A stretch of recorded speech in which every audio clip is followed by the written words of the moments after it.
drugi slučaj koji ćemo spomenuti večeras. Šta je to strpljenje u djelu, u životu?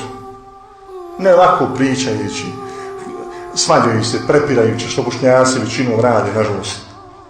I umet Rasulullah sa nama danas. To je dirljiva priča o jednoj djevojčici po imenu Bera'a. To je djevojčica, spadala jedinica kod svojih roditelja, kod majke i oca, koji su bili, doktori medicine. Rodom su, porijeklom iz zemlje Egipta, a zaposlili se u Saudijskoj Arabiji kao doktor u jednoj bolnici. Subhanallah. Ova djevojčica, brate i sestre, to smo pogovorili u prošlom predavanju, u 10. godini života je završila hifz Kur'ana. Naučila je Kur'an na pamet. Allaha se bojte koji ne daš učiti Kur'an. U 10. godini života naučila je Kur'an na pamet. A kažeš, ja verujem Allah u tebe. Kako?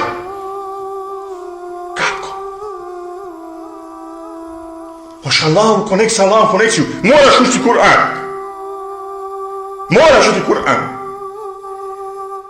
Hoš konekciju sa internetom, moraš se uplatiti, moraš nešto učiniti. Hoš sa Allahom konekciju. Moramo učiti Allahom knjigu Kur'an. U 10. godini života završila hifz Kur'ana. I gledajte njenog iskušenja. Subhanallah. Toliko je bila inteligentna, toliko je bila razumna, da učiteljica gdje je išla u školu, za nju je rekla, doista toliko inteligentna, da bismo je trebali prebaciti u starije odeljenje. Subhanallah.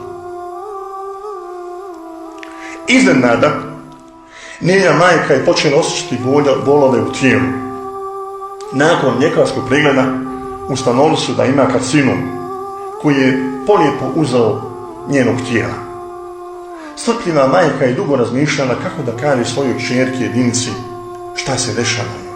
Pa jednog jutra je rekla, o moja Bera'a, Kur'an koji si naučila na pamet moraš stalno učiti i ponavljati, jer to je garancija uspjeha na dunjaluku i put ka džennetu. Nakon toga je njena majka odvezena u bolnicu i Bera nije shvatila trenutno, nije bila shvatila šta joj je majka htjela da poruči ovim savjetom. Svako jutro bi išla u školu i nakon škole ošla svojoj majici, sjela je pored njenog kreveta u bolnici i učila Kur'an joj. Ono što je, alhamdulillah, Allah je dao da nauči na pamet. A to je komplet Kur'an. Sve dok otac nije došao sa posla, pa bi otišli kasno svojoj kući. Jedno jutro je iz bolnice pozna njen otac, njen muž, suprug, da brzo dođe u bolnicu jer je stanje vrlo teško, stanje njegove supruge. Otišao je po svoju čerkicu Bera'a u bolnicu, u školu, požurio je ka bolnici i kada izlazi od auta, sam je bio zamišljen, plakao je, skrio je suze, prelazeći ulicu, a Bera'a je ostavio u autu. Jer smala kad ako je umrla moja supruga, ne želim da je desi šok, da je desi tekoba, teškoća i tako dalje. Bolje da sačeka. I kada je prelazio ulicu, Allah Žešanu je kušao da je auto direktno udarilo ga i na licu mjesta preselio. Isjeća je Bera'a, ta naša vjernica, mu'minka, naša sestra, i počela je žestoko da plaće za svojim ocem. Nakon nekoliko minuta na Hiret je preselila njena majka u bolnici. Ostala je sama u Saudijskoj Arabiji bez ikoga. Prijatelji njeni roditelja su je uzeli u skrbništvo dok je ne prebace u Egipat, jer je kod njene nene i njenog džede. Ali to nije bio kraj. Nakon nekoliko mjeseci ova ista naša mu'minka počne da osjeća boli u tijelu. Nakon pregleda ustanovljen je ista bolest kao što imala njena majka, karcinom.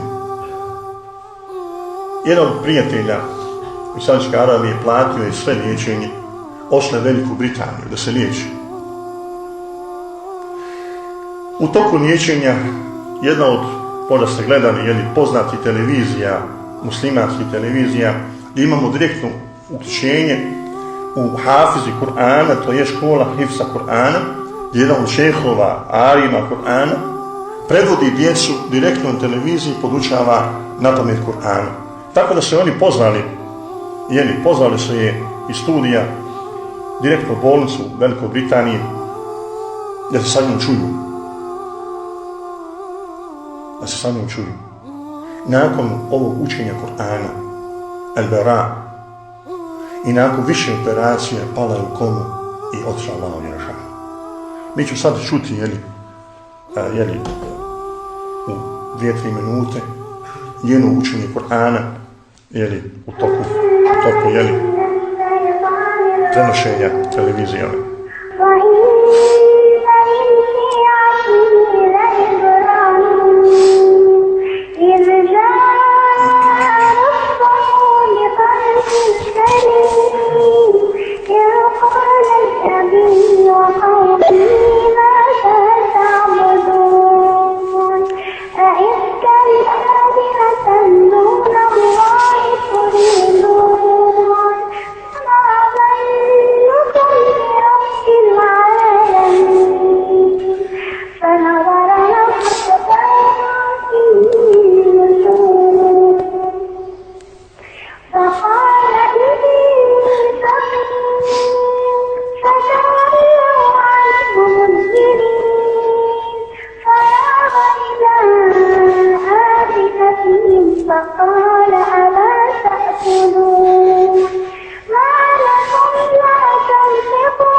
يا براء، والله لقد كاد قلبي أن ينخلع،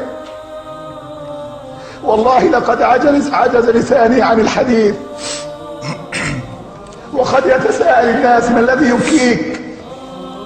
كلكم تعرفون قصة هذه البراءة، أسأل الله أن يكتب لها الشفاء، لأنها تحفظ كتاب الله كاملا. أسأل الله أن يشفيها. الله أكبر، الله أكبر، الله أكبر. Braćo moje, cijene sestre u islamu,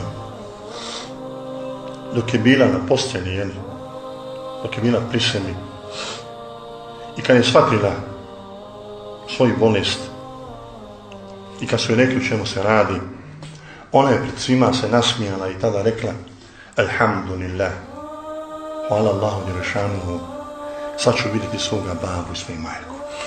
Allahu akbar, Allahu akbar, Allahu akbar. Subhanallah. Doista, brate i sestre, ti koji su dalje od Allaha dželešanuhu, njegovih knjiga Kur'ana, vratimo se Kur'anu. Tad se vrati Allahu dželešanuhu. ako se ne vratiš Kur'anu, Allah te udaljio od sebe. Vratimo se Allahovom govoru, jer to je njegov govor.